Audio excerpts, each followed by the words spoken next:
Let's see here. Yes, sir. We are live now on Twitch.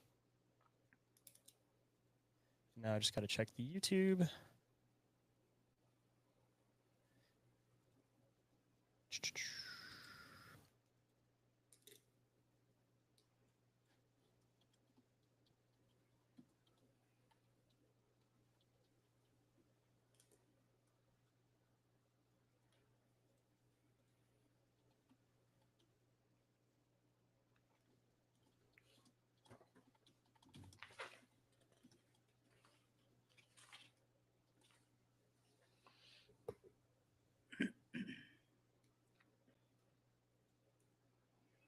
All right, we should be all up and active. You ready to go, sir? I am good.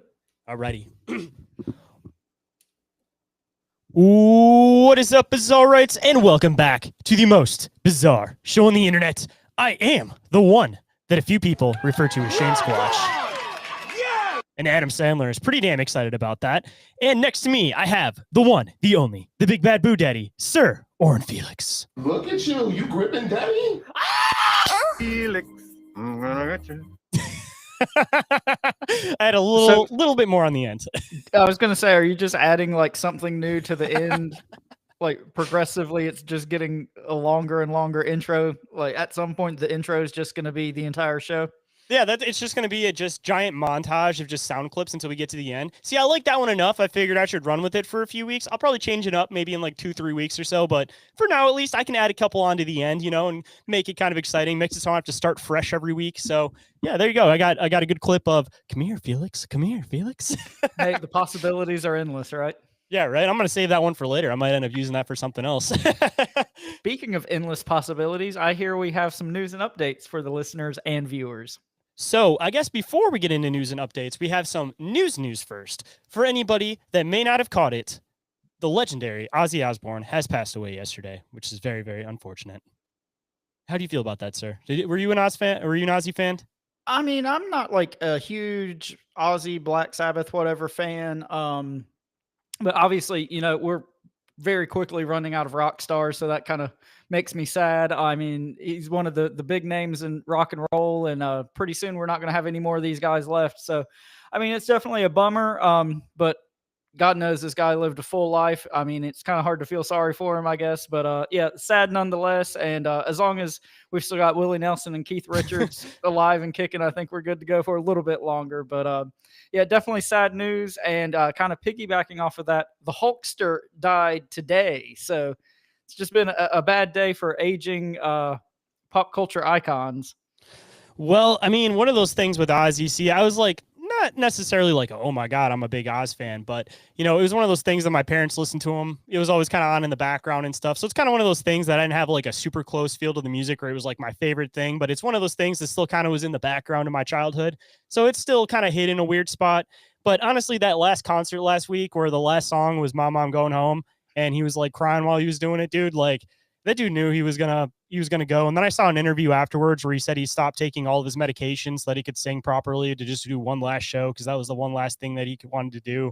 Like it was just sad, man. Like I'm happy that he was able to play that last show and stuff. Like he went out like a legend and stuff, but it was a sad ending, but kind of a heartfelt ending, I guess you could say, But I don't know, man. It's just one of those things that it's just the buildup at the end that kind of made it like extra sad. But on the other thing, of course, Hulk Hogan, one of my childhood heroes, man. Like that is so fucking sad, man. Like that guy was just at Trump rallies semi recently. Seemed like he was like up and active. Like I didn't think that one was coming anytime soon, man. Like Hulk Hogan, like what? Like Me, Hulk Hogan. Yeah, that guy. Like how? I don't understand. Well, I know he's been kind of problematic, we'll just say, in recent years and in his older age. But I mean, every 10-year-old boy loves Hulk Hogan. I mean, I'm a big wrestling fan. He's not my favorite wrestler, never was, but yeah, sad nonetheless. And now he's saying his prayers and taking his vitamins in heaven, I guess. So.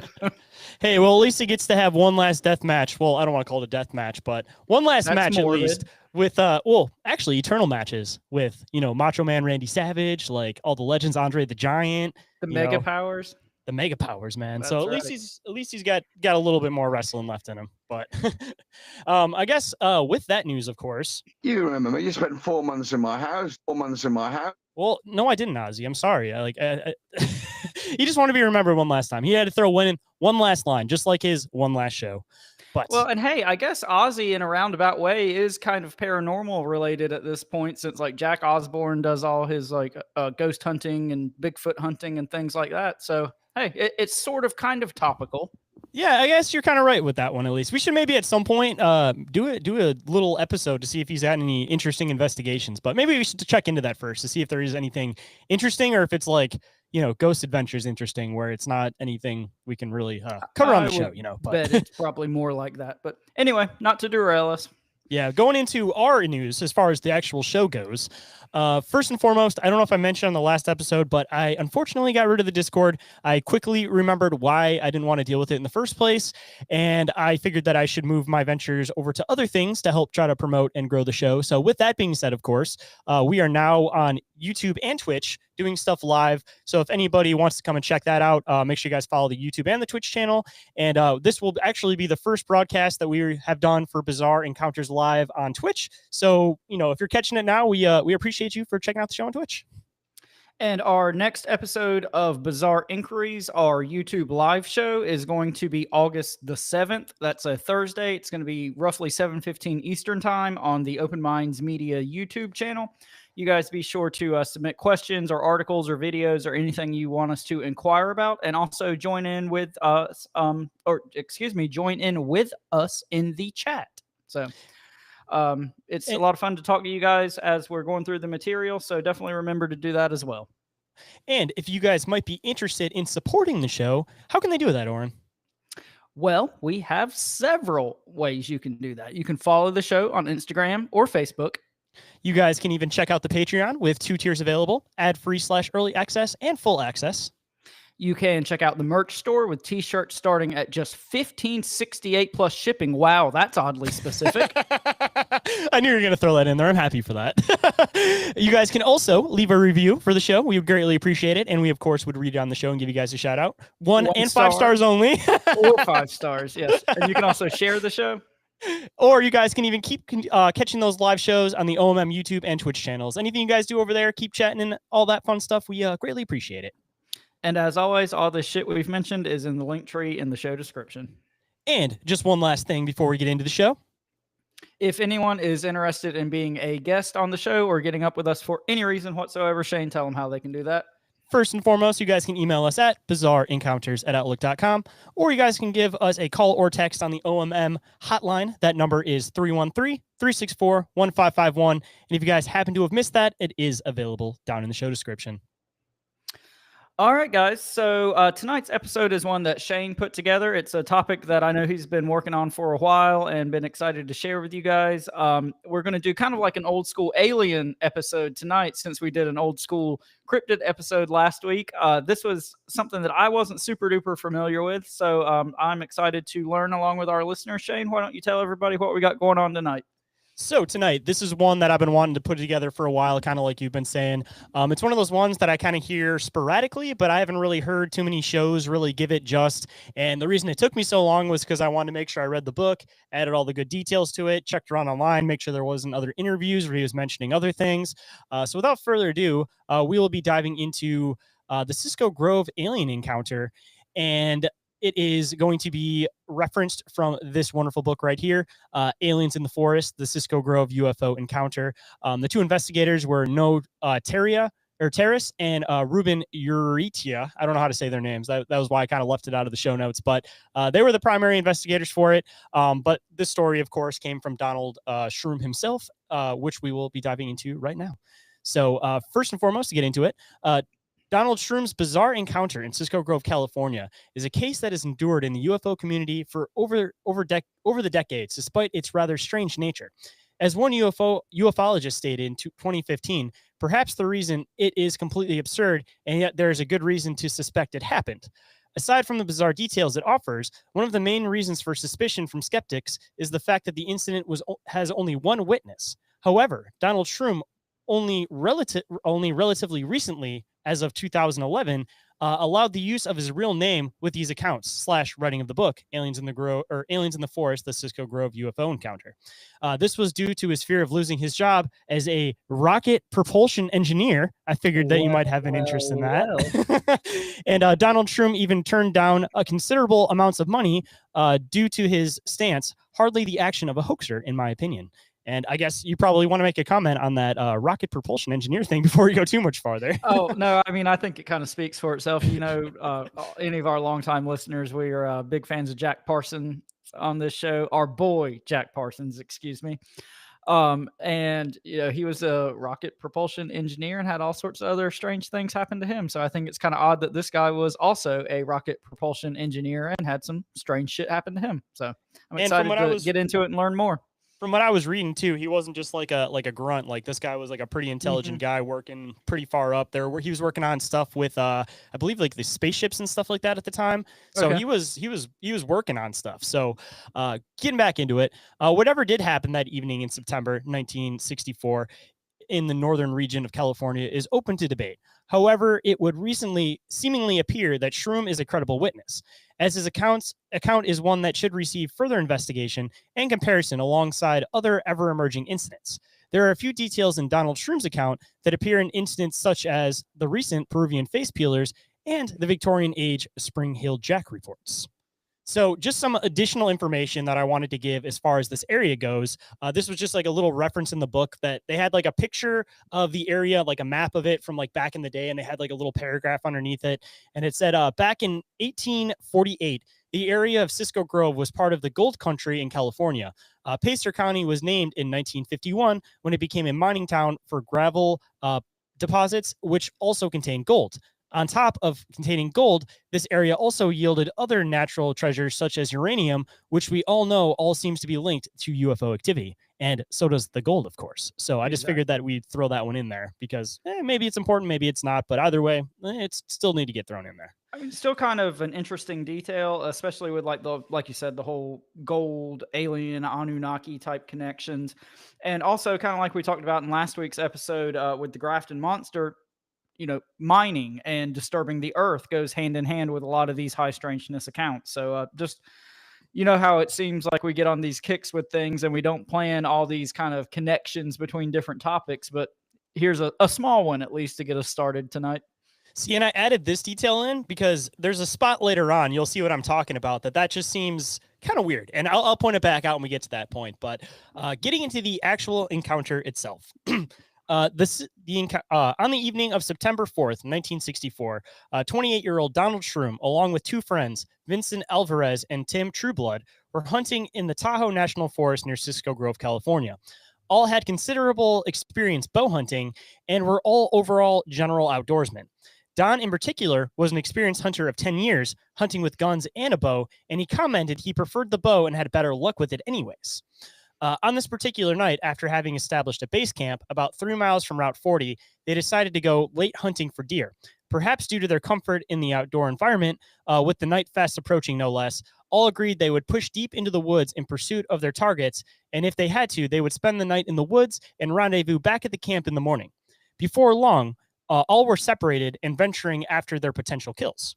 The men had no walkie-talkies or other means of communication, but kept each other in sight for a while and remained within shouting distance. They quickly became separated when Don began on top of a ridge, realizing that he would have to go around, which was a greater distance than any of them actually anticipated. With daylight losing its battle against the night, Shroom would make the decision to find somewhere to bed down for the night, or more accurately, bed up. Shroom had with him his military style belt, which allowed him to secure himself to a tree. Given the number of wild animals who might wish to turn the tables on the hunter, Shroom believed this was a preferred option to camping on the ground, alone and ultimately defenseless. And just as an additional detail, they had like some news reports, and apparently around this time, there was a lot of like cougar attacks in this area, supposedly. So probably the most logical thing to do was probably strap yourself up in a tree. But, you know, unless you want to get attacked by a cougar, that could be kind of sexy. That's a different type of cougar. You're not looking for those in the forest. You're looking for those in the city, my friend. Ooh la la. What is that fucking thing? It's a cougar.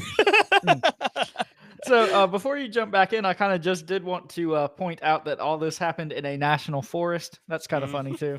Yep, of course. All this weird stuff happens in a national forest, and like the encounter gets even weirder because just wait till we get into like the description of the UFO and these beings. I made sure that I got pictures for it because you guys, you have to see this. Like this shit is so fucking weird. Like it almost kind of reminds me of, I don't know, like some of the like like you remember Ron Moorhead? He was talking about like the light up like orb bars and stuff like that. Yeah, yeah. Like the UFO wasn't like a lit up bar orb, but for whatever reason, it just kind of reminded me of that and seemed like reminiscent of it because it almost kind of seems like, you know how you look at two pieces of technology, they may not be the same, and you kind of just say those two things look like they kind of belong together. You know, like Apple headphones, Apple phone, like Google phone, Google headphones. Like they're separate things, but they look like they belong together, right? When you see this UFO and you think about like the bars that Ron Moorhead would talk about, which was also California, but a little bit more south, like it just seems like they would belong to each other. And once you get into like the aliens themselves here and you see like what they were doing exactly, then the orbs are not the orbs, but the orb bars almost kind of take on like this probe mentality. Like again, I don't know if they're related, but when I was reading through this, I just had this weird thought in the back of my mind that they just seemed like they were something that were reminiscent of each other. But hopping back in, shortly after securing himself to it, shortly after securing himself for the night, however, a strange light appeared in the distance. Of more concern to Shroom, it was zigzagging around the trees at low altitude and heading towards him. He stated it looked like a flashlight or a lantern at first, bobbing up and down, but it was below the horizon. I saw it go up and over a tree and then down, and I thought maybe it's a helicopter. I thought my friends had gotten a helicopter from the Forest Service and figured they were coming out looking for me. So, if you don't mind, I was saving my comment till you got to this part. The bobbing up and down and kind of looking like a flashlight or lantern, that sounds very much like orb type activity to me. Um, we talk all the time about these orbs being sighted in national parks, national forests, what have you, and in concert with other high strangeness, cryptid activity, alien sightings, whatnot. So I thought that was like a really interesting aspect, and I actually like highlighted it when I was reading through your notes because I wanted to bring that up. So I'm glad you talked about the whole kind of orb connection to this. And I'll bring up the picture of the UFO next before we hop back in. But I forgot to bring this up. This is Donald Trump back when he was 28 when this experience happened. Okay. This is one of the pictures from the book if anybody was curious what this gentleman looks like. And supposedly this was the tree that he lodged himself up into after climbing up on this ridge. As I mentioned in the book, he grabbed onto a couple branches and then he basically like shimmied himself up this tree and kind of he wasn't like on like a branch. He was like kind of like leaned up against the back of the tree. But I'll show you some pictures when we get farther in so you can kind of see like his location in the tree. But still interesting. This was the tree itself. Okay. And then getting into some of the UFO drawings. Like this is him lodged up in the tree. And see what I'm talking about where he's not like strapped to the branch. He's strapped to like the back of the tree. Yeah. But this is what this thing looked like. This was the original, like when it was coming up to him. This is one of the people who were researching its artist rendition. And then this one is Donald Shroom's rendition that he redrew in 2000, showing what he saw back then. So that one there kind of looks more like the kind of cigar shaped UFOs we talk about a lot nowadays. Yeah, it's like cigar shaped, but also kind of like I said, it just feels like it has like that same reminiscence as those bars that Ron Moorhead was talking about. Mm-hmm. Like it just looks like the technology belongs together. Like you see what I'm talking about from the picture? Yeah. So this rendering here looks much more like almost pill shaped than the previous one does.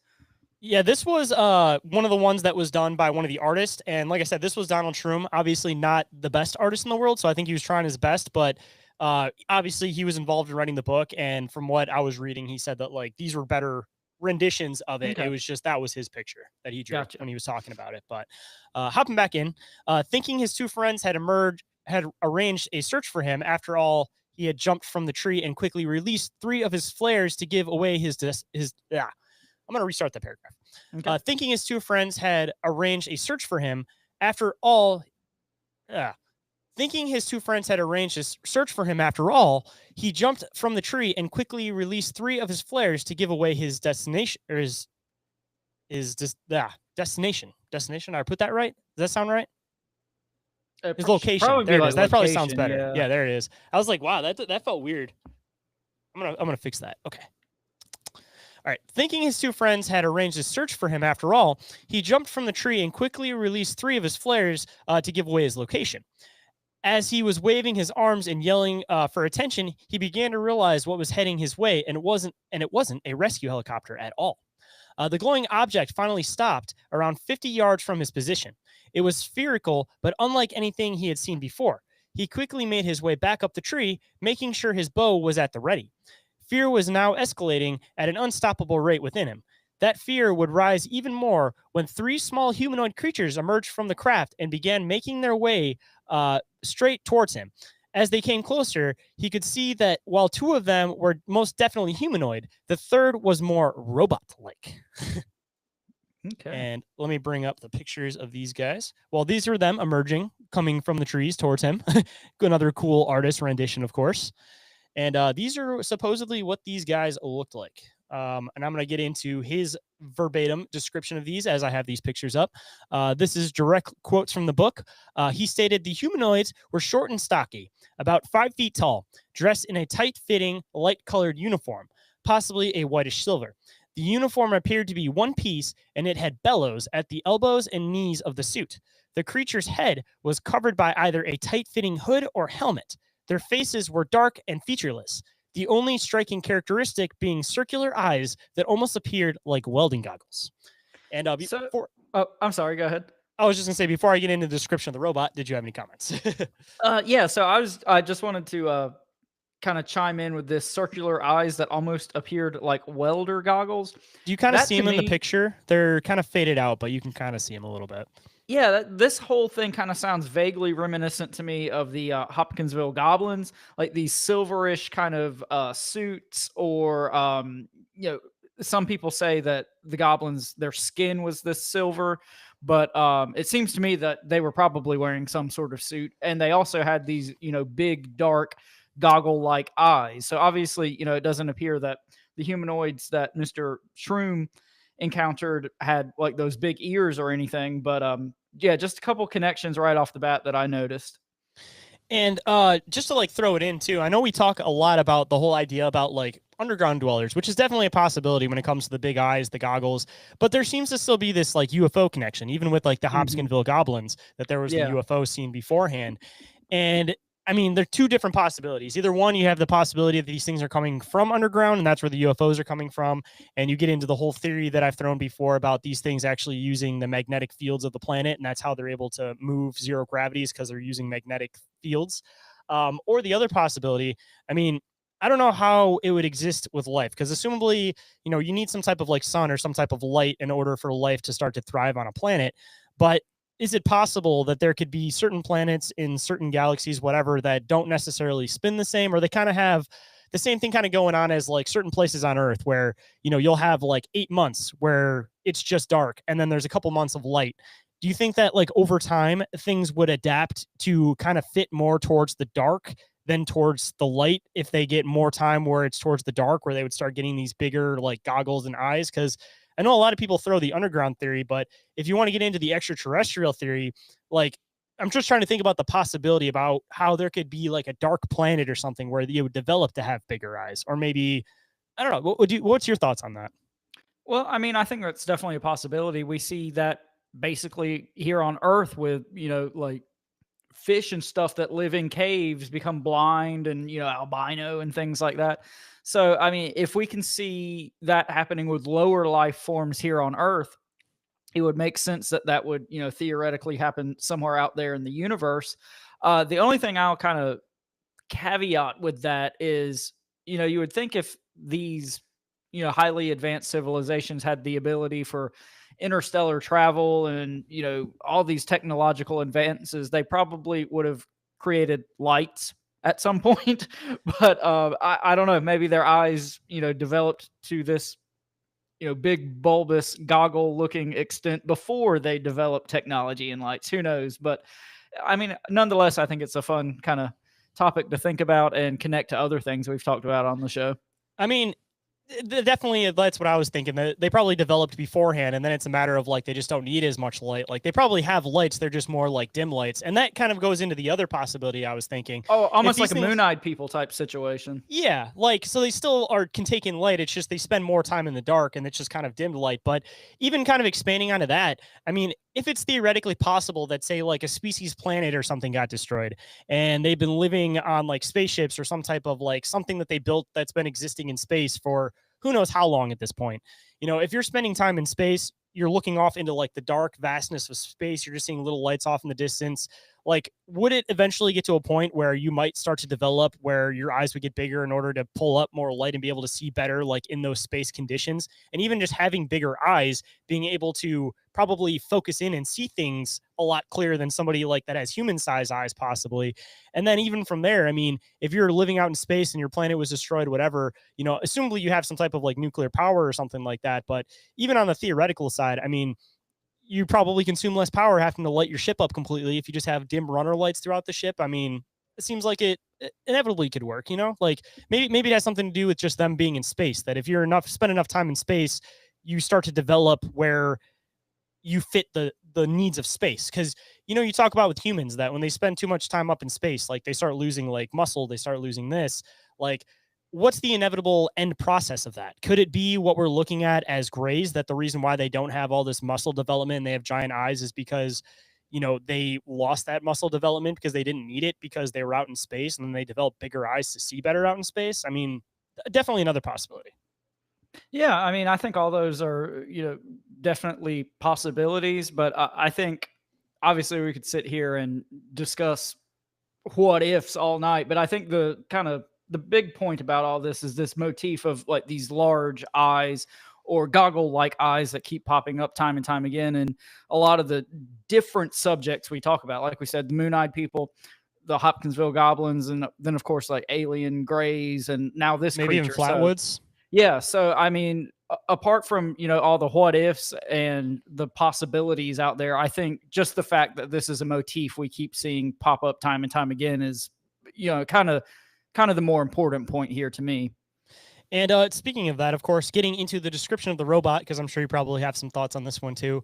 The creature Shroom referred to as the robot had reddish orange eyes, no apparent nose, and a large mouth and square jaw mechanism. He called it a hinge jaw or something, and added that the creature's head looked metal or dark gray of some kind. Also, its hands resembled human hands wearing the gloves from a suit of armor and appeared hinged at the finger joints. Okay, so this encounter happened in 1964, correct? Yes, sir. So I read through the notes, but I hadn't seen these pictures that you're sharing with us until right now. So when I saw this picture of the robot, man, this is like the most like 1950s ass B movie, Day the Earth Stood Still ass looking robot I've ever seen.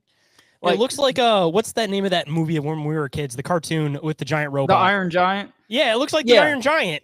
So like I actually believed this story a lot more before I saw the picture of the robot. Like, and this could be one of those situations, of course, with the phenomenon wearing masks and presenting itself based on the person and kind of their frame of reference. But I don't know, something about the depiction of this robot just makes this whole thing seem slightly less credible to me.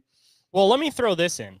He says that it's a robot, but look at the two together. Could it be possible that the robot is simply just one of the ones on the bottom wearing some type of suit, and that helmet, the locking jaw, has some type of like purpose? Like maybe it's like I don't know, maybe it's like their defense suit. Like if they're going down and they're scouting or doing whatever, they send somebody down in one of these suits and it's like their berserker suit or something like that. Like it may look ridiculous, but sometimes some of these like bio suits the government works on look a little bit ridiculous. Like the body structure looks semi the same. The hinge joints look the same. Like even looking at like these guys right here, like the hinge joints are the same. The little elbow joints, like everything kind of looks the same. Like it could just be whatever this being is wearing like some type of suit.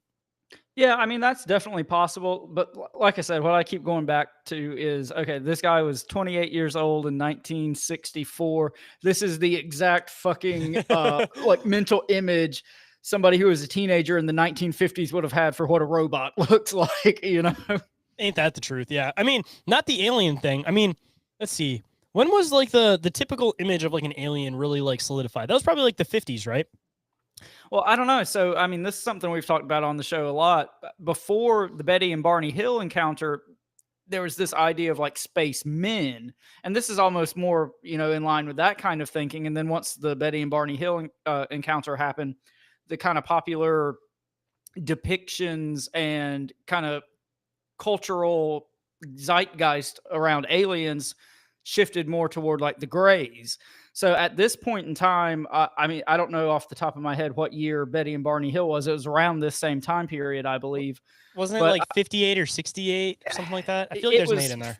56, and this is probably something we should know off the top of our heads. But yeah, that same general time period. But yeah, this seems very much closer to the whole like space men idea, rocket ships, all that kind of like Back to the Future type ideas of aliens and space travel than, the later depictions of the Greys and whatnot. So just to bring it up, because I feel bad not knowing it, September 19th, 1961. So that was 3 years before this that the Betty and Barney Hill encounter happened. Just a few years before this then. Yep. So hopping back in, let's see here. The two humanoids began to shake the tree, obviously in an effort to force him from it. Come here, you little fuck! He began to cling on it with all of his strength. However, when a white vapor shot out from the robotic creature's mouth, he later realized it knocked him unconscious. Only momentarily, however. Aside from an intense feeling of nausea, he was unharmed. He began lighting the matches he used for his flares, dropping them towards the trio in an effort to force them away. Although they would back away for a short time, they continued their assault. Do you have a comment on this one before I keep going? No, you can go ahead. Let's see if I can bring up the next picture here. I know there it is. I got a picture of him getting assaulted by the vapor, of course, because all this wonderful artwork throughout the book. By the time Shroom had managed to load an arrow into his bow and let it fly in the robot's direction, seconds later, a shower of sparks flew into the air, suggesting a direct hit. As quickly as he could, he fired 2 more arrows in the general vicinity of the creature's location, causing them to back away. However, before he could take advantage of the situation, a second robot appeared, and once again, a white vapor hit Shroom, causing him to lose consciousness. And I do have pictures of him, of course, throwing stuff down from the tree lit on fire towards the humanoids. And I also have this awesome picture of the robot reflecting the arrow. Yeah, that's not doing a whole lot to discredit my 1950s B movie robot theory. Tell me that doesn't look like Iron Man. Like, just because of like the impact on the chest, it looks like the middle chest bolt with the hand back and the hand forward. Like, that looks like a straight up Iron Man pose right there. Well, no, I think you nailed it a few minutes ago. It looks like the Iron Giant. Like, for all of our listeners out there, like, this is exactly what this thing looks like. So just whatever your mental image of old school, 1950s era robot is, I promise you that's exactly what it looks like. Minus the little like fringe on the top of the Iron Giant's head. That's ideally it. Yeah. As before, he must have been out for only a short while, as the creatures were still below him, and it was still very much dark. However, the two humanoids were now attempting to climb the tree. He began to light anything he could and then drop it down as to deter them, including pieces of his clothing, his baseball cap, and a few coins, which the humanoids collected for some reason. When he could no longer use clothes, he would send branches, pines, and anything else that he could get his hands on. And this was the point that I was trying to make, and I'll bring it back up in a couple paragraphs, that these things are like scouting. They're looking for stuff. Like, they picked up this guy's coins, they collected them, and from what he said, they took them. They didn't take anything else, but they were interested in the coins, and they like inspected them and then took them. Well, I'm going to have a point about the coins, but I'm going to wait till you make a point here later that I know is in the notes. And here's another picture of, this is one that Donald Shroom did. Like I said, not the best artist. It kind of looks like an elementary school kid did it. But the two humanoids, the robots hanging off to the side, and him sitting up in the tree, strapped to it, as I was saying, like strapped to the back of the tree. Because seeing the original picture, it's kind of like, how did you strap yourself to that tree? And shooting his bows down at this robotic creature. So with an effort to deter them by shaking the tree and throwing what he could, the humanoids would back up from the base of the tree about 25 feet. While this was going on, 3 or 4 more humanoids appeared and combed the area for what seemed like samples of vegetation. And this is the point I was going to wait for. So if they were collecting samples of vegetation and they're collecting coins, I mean, what are coins made out of? They're made out of metal. And elements that are here on Earth. So I think that makes a lot of sense in light of this collecting samples of vegetation. And here again, this 3 or 4 more of these little humanoid bug-eyed things showing up, also very reminiscent of Hopkinsville. Mm-hmm. And just to throw in another point, like he was up in the tree, so he was kind of looking at them and assuming that they were picking up vegetation. Could it also have been possible that they may have been picking up like ground samples to figure out what was in the area to see if they maybe could take something from the area, aka the gold and uranium, and like you were saying, connecting in with taking the coins? Like, I think their interest may have been in the science of the vegetation, but what I think they were really looking for was a particular like material. Well, and this really isn't a spoiler, but it seemed like they weren't like malevolent toward this guy. They weren't trying to hurt him or anything. They were like kind of fucking with him more than anything else, which again, very Hopkinsville-esque. You know, these things weren't necessarily like trying to attack and harm these guys. They were just kind of screwing with them and seemed curious more than anything else. So, I mean, I know we're going to talk about other connections here later on, but that's one that I keep going back to that you didn't explicitly lay out in the notes that I just think is super duper interesting. I wish I would have, because thinking of another connection, him shooting the robot seems pretty reminiscent again of the dude shooting the Hopkinsville Goblin, and then it just bounces back up and continues on what it's doing. He shot the robot, it sparked, and then it just continued on what it was doing. So exactly, same thing. And in Hopkinsville, they talked about, you know, this like metal pinging sound when they shot these things, like a bullet hitting a bucket. So yes, very similar. And hopping back in, while this nocturnal standoff played out, the strange aerial vehicle suddenly shot upwards and out of sight. The strange creatures below, however, continued, undeterred by these events, and while Shroom could hold them off temporarily, they would ultimately return. Then, at some point during the night, the two robots appeared beneath Shroom's tree and appeared to link up. He said they stood facing each other, and it just looked like a bunch of flashing going on between them, like arc flashes. They just lit up the whole area beneath the tree, going back and forth between the two. And I also do have a picture of this supposedly happening from the book, if you were kind of curious. Okay, so I was curious about that. Like the direct quote wasn't like super clear. So it looks like from the kind of drawing rendition here, it looks like it's just like sparks going from their like one chest of the robot to the other. Is that correct? Yeah, it was described as basically there was like an arc spark going back and forth between the two chests of the robots, and then it'll continue on with what ends up happening after. But yeah, they were like standing face to face underneath the tree and like lighting up the area with these like hopping arc sparks going back and forth from between each other's chests. Okay. All right. Gotcha. And the next thing Shroom knew, a thick cloud of the knockout vapor was heading in his direction. In the seconds that followed, he was knocked unconscious yet again. So I don't know if there's a connection between the arc reactions and that vapor, but I don't know. Like I don't know what exactly the robots were doing trying to light up the area. Like, two birds, one stone. Maybe they're just trying to scare him out of the tree. I don't know what they're interested. Like, it doesn't seem like they're trying to necessarily hurt him. It just seems like you kind of mentioned, like they're interested in him. So the arc thing gets kind of weird, because is it like, are they trying to hurt him, or are they just trying to like create a giant spark to like scare him out of the tree? Or, I mean, even going into the whole like light aspect of like UFOs and things like that, like, I don't know, maybe is it possible this arc reaction could have been something that they were trying to do to, quote, like abduct him or something like that, possibly? I mean, what's your thoughts on it? So I know this is something we're going to touch on a little bit at the end, but the whole kind of knockout vapor thing reminds me a lot of Flatwoods and this kind of mist that made people sick. And they talked about in the Flatwoods encounter also how like the spacecraft had like this like buzzing, almost like electrical magnetism to it.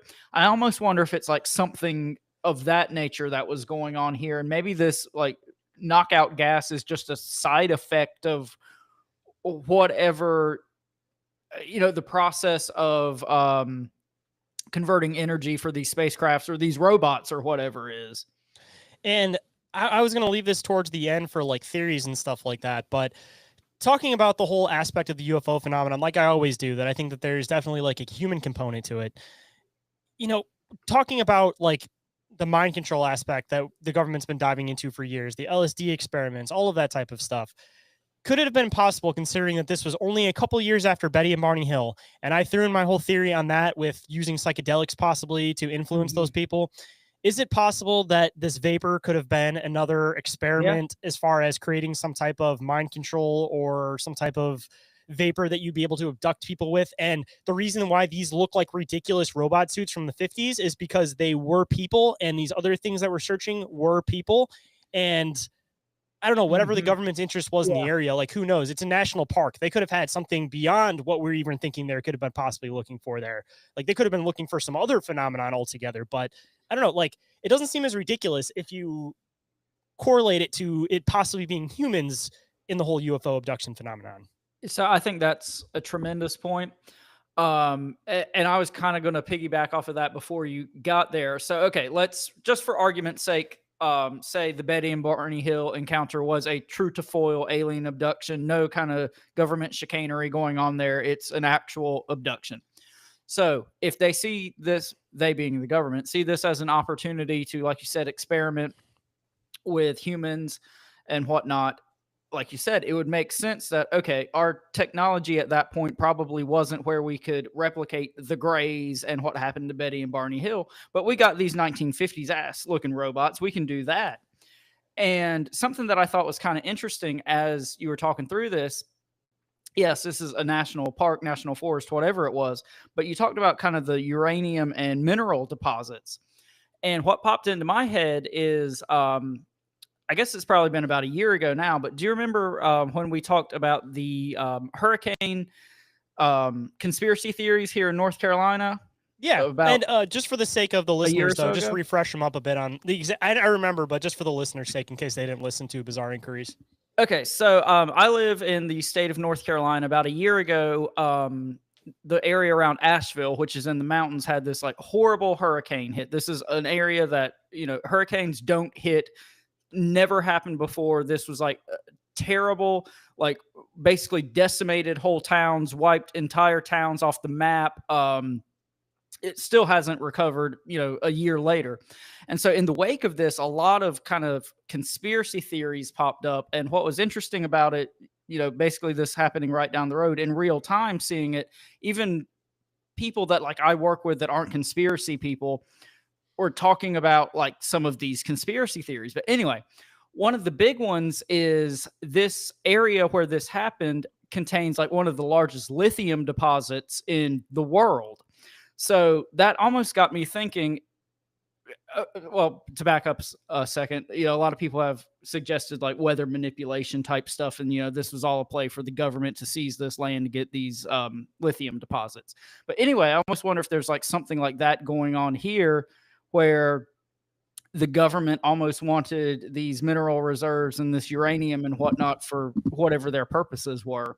And I know that was like super long-winded and a tangent, but anyway, it's just what it made me think of. No, I definitely think that, like I said, it seems like I like getting into the UFO stuff, don't get me wrong, but I feel like the more research I do, the more of these connecting ties I get into where it's like, yes, this is UFOs. Yes, this definitely seems like it has some human touches to it. And this is definitely one of those ones. And again, just going into like national parks and stuff like that, like I feel like there's, no matter what it is, there's a million conspiracies on why those particular areas are designated. You know, typical consensus is because of their beauty, but I think it's because of other dynamics to them. Right. But crap, what was the point I was trying to make here? Damn it, I hate when I lose my train of thought, man. What was I saying before I mentioned the area? It was I mean, I think we were just kind of talking about how we like talking about kind of the actual extraterrestrial aspect of this, but the deeper you get into the research, the more and more it looks like there's a really big human component to all this. And that's what I was going to say as part of like the main psyop, because of course, if you're doing these continued experiments, so to speak, you kind of have to fit the boxes and check the boxes as far as UFO stuff goes. So like he said, they were collecting vegetation, but were they just doing that so that it would fit the motif and be part of the story? But again, they were actually collecting like soil samples to figure out where exactly stuff was. And they were just trying to play aliens to make it seem like, oh, this is a weird alien thing, you know, so everybody will associate with that instead of them being in this area looking for a particular thing. And I'm kind of curious now because I'm making these big connections now with like the stuff in the area. I want to see if I can find this exact spot and see if anything's like happened to it. But I don't even know if you'd find that information, because obviously if they're secretly looking for this shit, even if they totally like tore up an area looking for stuff, I feel like it would be one of those things that's like covered on Google Maps. Like you wouldn't have access to that area to be able to go out there. Like I'm curious how deep the cover up goes if there actually was government interest in something in the area.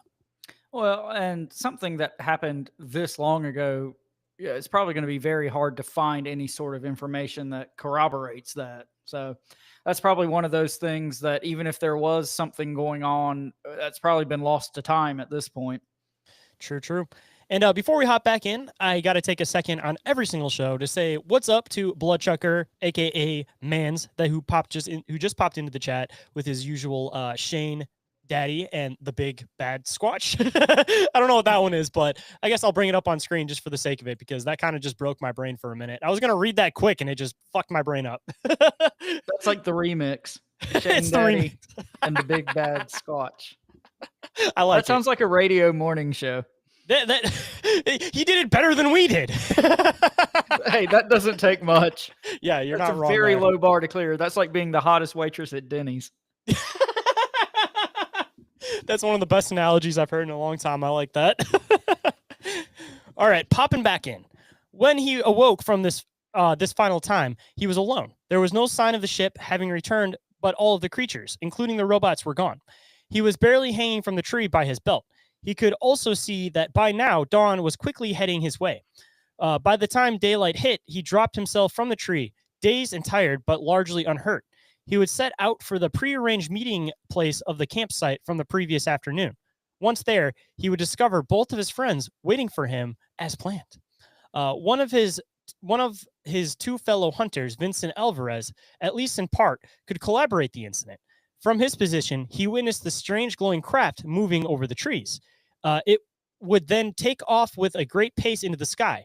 This would likely have been while Shroom was battling with the strange creatures. So there may not have been like a full second witness, but at least towards the end when the ship took off, at least one of the other hunters did see that aspect of it. So whether it's alien or it's human, like we're kind of referring to, like at least there's a second collaborating person that at least saw something.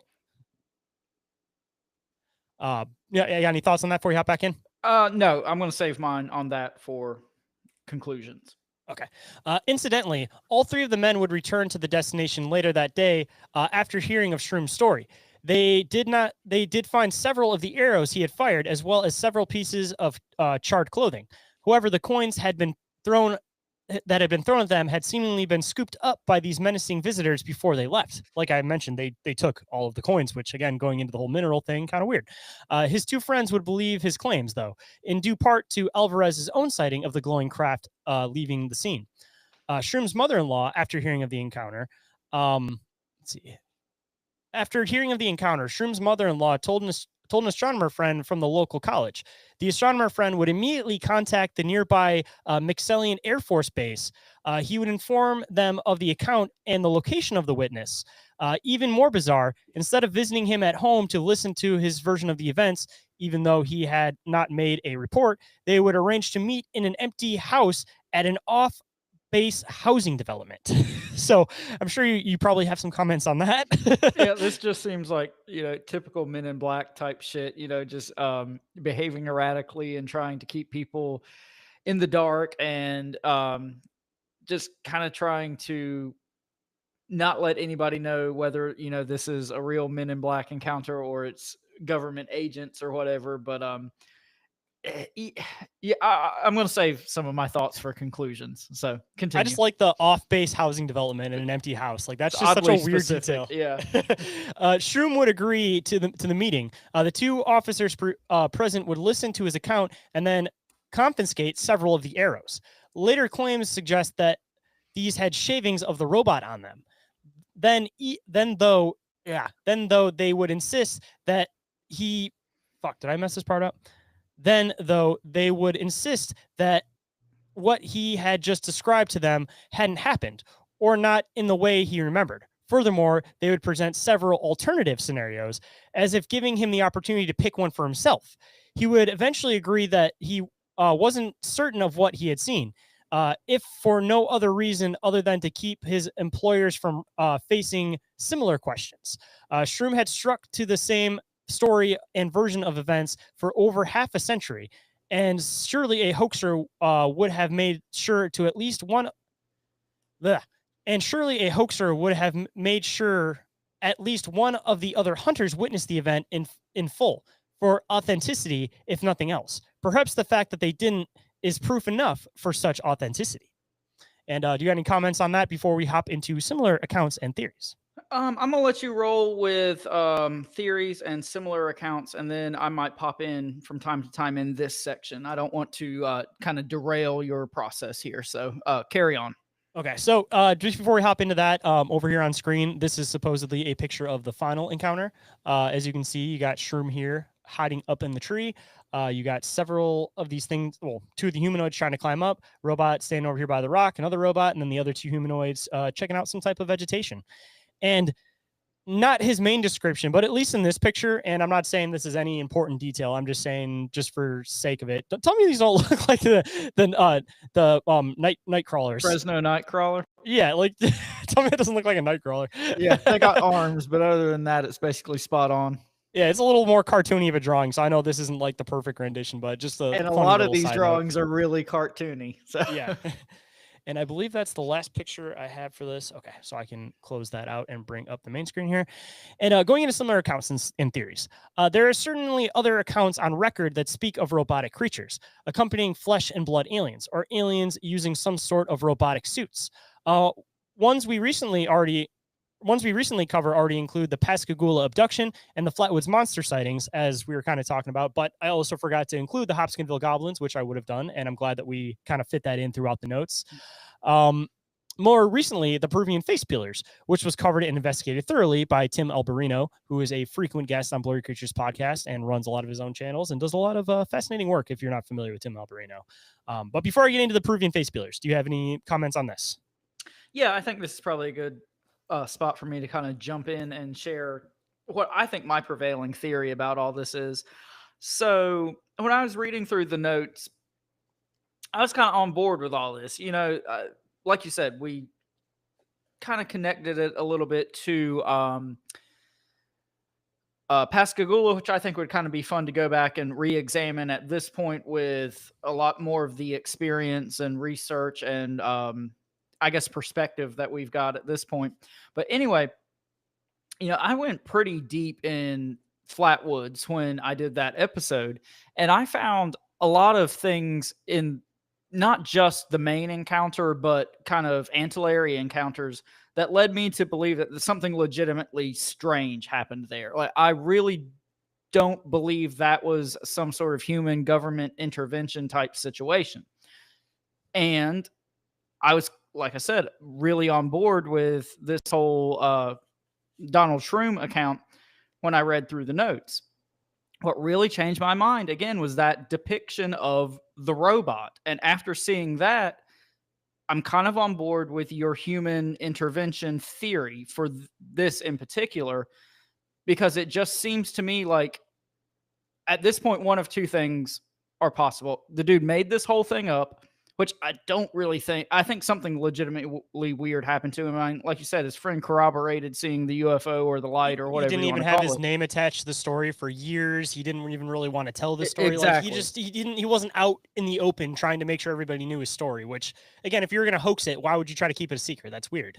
Yes. And a lot of this stuff, you know, for whatever nefarious government agenda they had, this all seems like stuff that the government could have theoretically done in 1964.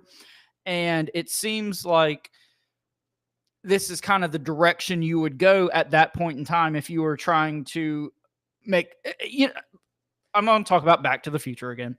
It's sort of like Marty McFly wearing like the suit when he went back to the 50s and like scaring the dudes with the DeLorean and, you know, making them think that he was Darth Vader from the planet Uranus or what. Like, this is basically that. Like, it seems like the government could have kind of pulled the wool over somebody's eyes with this kind of stuff in 1964. So after going through the photo, well, they weren't photos, the artistic renderings, we'll say, I'm all for the human intervention angle on this particular encounter.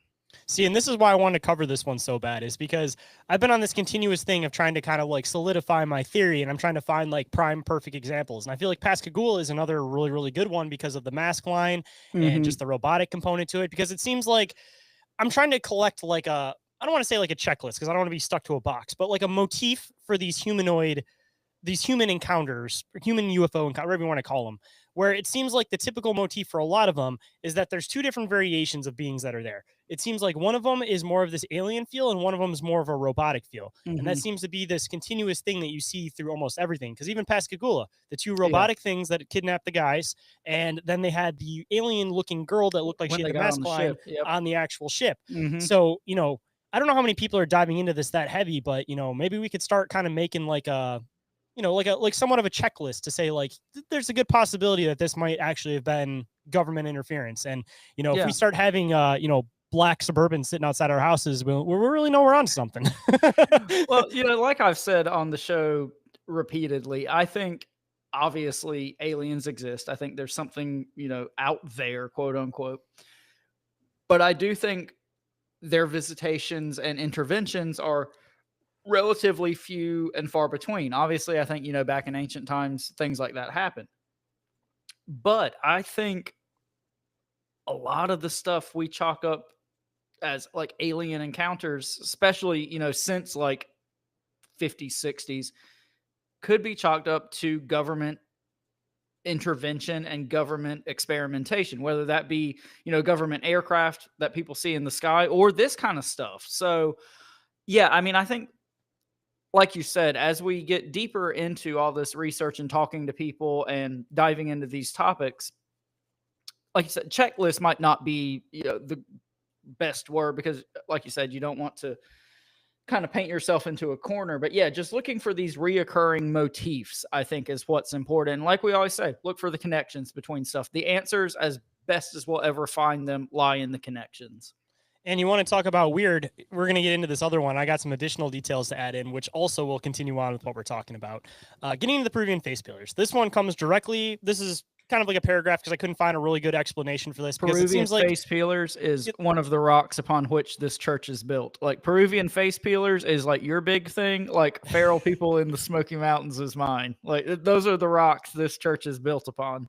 See, and that's, I want to do a really good just episode on the Peruvian face peelers, but there's this hard thing where the actual encounters that happened a hard thing in 2023 were like, they're only really covered by like Tim Alberino, and then everything else is like from like Spanish news reports. Like it's really, really hard to just like collaborate the details considering that I don't speak like Peruvian Spanish.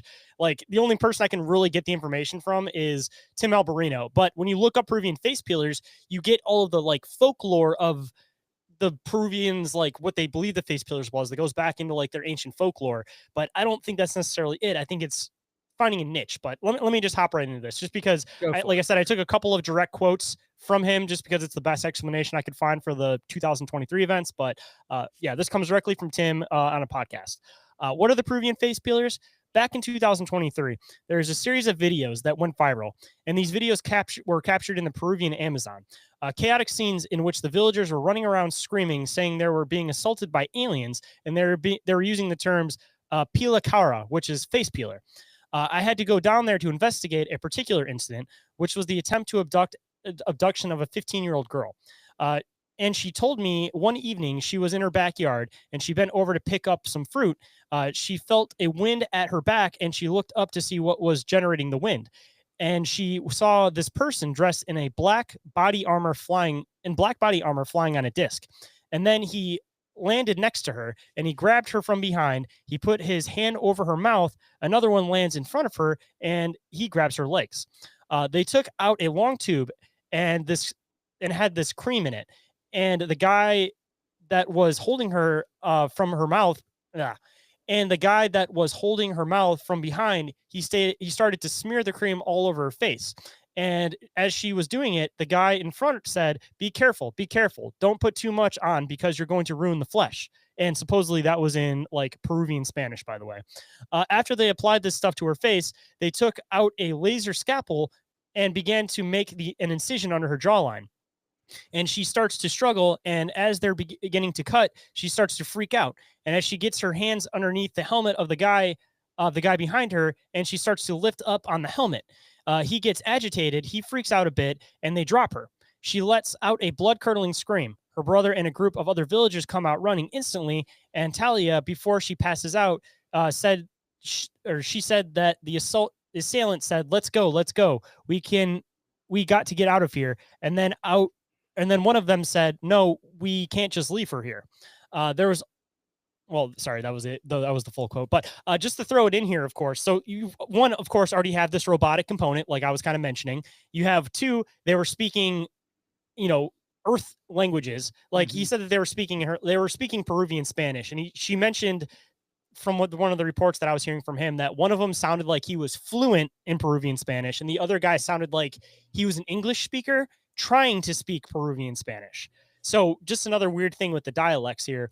And to throw in another weird detail with the whole Peruvian face peelers thing, when all of the main reports were coming out in the viral videos, which the viral videos were like a video of a body that they found on the side of a river where the whole entire like face, skin, everything that was off the head was like completely down to the bone. Like you could see the bone like perfectly like white, looked like it was like picked clean, and it was just on the head. That was it. That was one of the videos that went viral. So they supposedly sent in the military to check out the area to see if anything was going on. They came back to the news reports and said nothing's going on, everything's fine, blah blah blah blah blah. And when Tim Alberino went down there, he was talking to the villagers directly, because for anybody that knows kind of his background, he spent years in Peru, and he's been researching there forever. Like he's really good with the language. He's really good with the locals. He did this whole mission that he put together with his church to go out there and try to help these people out, to investigate and everything like that. And when he got there, he said that it was such a difficult place to get to, where you had to fly into a certain area, fly into another area, get on a boat, take that to a certain spot, get off, go across the landmass, get onto another boat, take that down to a spot. And it was like a couple days to get into it. So very, very difficult. He said that the military never showed up. They were never even there in the first place. And they basically just came back and reported saying, "Oh yeah, everything's fine," even though they were never there. So another weird thing, everything's good, everything's fine. And then you have an English speaker and a Peruvian speaker. So another government connection, definitely possible. I'm going to go real fucking weird. You ready? Yes, I'm ready for this. All right. So obviously, this is a human thing that's going on. These aren't aliens. This is humans in a suit with some sort of fucking hoverboard, wearing masks, taking advantage of the folklore of the area, clearly. And one particular phrase that you put in these notes is what made this click for me. Can you guess what that phrase is? Which part? I'm curious. Well, I'll just tell you. The abduction of a 15-year-old girl. That should be red flags right fucking there. So not to get like too conspiratorial, political, anything like that. Man, this kind of sounds to me like some sort of like fucking trafficking, frazzle drip, elites hunting people type situation that was going on here. And I never put all those pieces together till I saw in writing that phrasing, abduction of a 15-year-old girl. I know the first body that they found was like a 40-year-old man, and supposedly there was a few other people. They could have just been hunting him, That's what I was going to say. The difference is the 15-year-old girl got away. So what was the interest? What was the difference? Like they were trying to be like more gentle with her. Is it because again, getting into the frazzle drip thing with like wearing the face, inducing fear, all of that type of shit? It just seemed like they were a bit different with the 15-year-old girl, because if a 15-year-old girl was able to struggle and get away from lifting the helmet and get away, like how the hell were grown-ass men able to get away? Like, kind of weird, right? It seems like they probably used a different process for this girl than they did for everybody else. And after this 15-year-old girl, there really wasn't much heard from them after that, because they clearly fucked up and they had to draw back. Well, if we're going to go down these conspiratorial rabbit holes, which we're already there, so let's fucking go. I mean, yeah, like you said, maybe they were much more gentle, for lack of a better term, with this girl, because, I mean, if we're going to entertain these type of conversations, and I don't cancel us. I'm throwing out hypotheticals. For these people, this 40-year-old man wouldn't be worth, quote unquote, anything. Like a 15-year-old girl for these people is always worth something. And everybody knows where I'm going with that. So, I mean, I think in light of all of that, this makes a lot of sense. And trying to think about the whole like face peeling aspect, like This is gonna sound super fucking weird, but okay, so you have the guy that sounded like he was an English speaker that was speaking Peruvian Spanish. But So wouldn't that make perfect sense? Like there was some English guy like down here hunting with their local hunting guide, you know? see, so that's where the kind of connection comes in. Like maybe there is connection to like U.S. government, considering this is only South America. And what could the possible interest be of the governments collecting faces? I mean, it could have something else beyond just that. They could also be collecting faces for the sake of, maybe trying to create like they say that you can't create a face like every face that you see is a face that you've seen somewhere before, blah blah blah blah blah. If you're trying to create like a face that you could use to just go and do operations that nobody would have any connection to, nothing to, you go and you pick somebody from a village in the middle of the Amazon where nobody has probably seen their face outside of the village, and you have like a fresh face that you can use for like secret operations. You know what I mean? Like, could it be possible that they were collecting like the faces for the sake of creating more of those like flesh masks? Like And some like I Mission said, Impossible shit. you need like a face that doesn't have a connection anywhere. Like, because if you have a face that you take from somebody, from a city, something like that, it's all over security cameras, it's already tracked, it's already known. If you're gonna look for like new faces that won't be recognized anywhere, that you can use for secret operations, place to go would be the middle of the fucking Amazon in Peru. No, that makes a lot of sense. And I promise this is the last tangent I'm going to take us down. But, I'm a big sports fan. Have you heard about the LA Clippers' new basketball arena? I have not. I'm not a big basketball guy. You know me, I'm the hockey guy. So, the owner of the LA Clippers is one of the guys who, started Microsoft with who's the Microsoft guy? Bill Gates. Yeah, Bill Gates. Steve Ballmer is this guy's name. But anyway, so he said he's going to build this most advanced sporting arena ever created, and it's completely transactionless, not cashless, transactionless. Like when you go in, you like scan your face and it like links to this fucking app, and like you just go up to the counter and you take a soda or a hot dog or whatever. You go to the merch store, you take a jersey off the rack, it scans you when you leave, and you tie your bank account to this app, and like there's no transactions at all. So kind of piggybacking off of that, if again getting super duper conspiratorial here, but if the direction we're all going is this fucking 1984 ass world we're all going to be living in, there's a lot of value in having a face that can't be traced and doesn't exist, isn't there? That's what I'm saying, man. Weird another tide, another government connection with this stuff. For another reason why the governments might want to abduct people secretly and put it under the facade of extraterrestrials or aliens. But getting into the last couple paragraphs, theories, all that kind of stuff, there are also numerous accounts of witnesses being knocked unconscious by strange vapors. Perhaps one particular case that contains both of the elements of robotics, leaping ability, and vapor, the blue flames, would be the strange accounts of Spring Hill Jack from Victorian England. Those roots stretch into legend and folklore, but which has also been interests of UFO researchers. And again, not saying that the government goes back this far or anything like that, but hiding under the facade of folklore, like you take advantage of the area, like Peruvian face peelers, National Forest already kind of building up a motif for having weird and high strangeness things happen. But and another motif, we talked a lot in the Spring Hill Jack episode about how this very likely was probably some sort of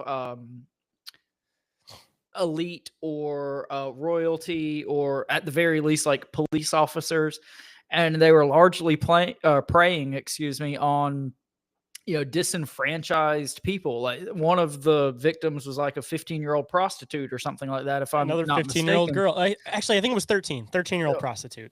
Yeah, so point stands. But yeah, so that's not even a connection that I thought about till we got going through this, but that kind of speaks for itself. Here's tale as old as time, people terrorizing, or elites, let's say, terrorizing disenfranchised people with whatever means they have in that day and age.